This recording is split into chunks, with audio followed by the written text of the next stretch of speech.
In today's video, I will be showing you how to fix Twitch has stopped problem. So the answer is easy, just go to the settings and then scroll down to the apps section. And then go to the search and search Twitch.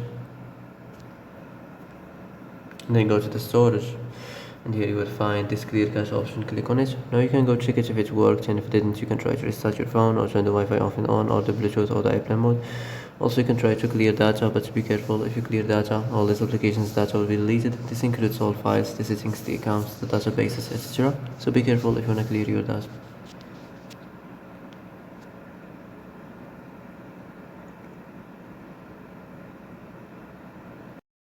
And that's it for today's video. I hope this is the answer you've been looking for. If you like this video, don't forget to like and subscribe, and see you in the next video. Thanks for watching.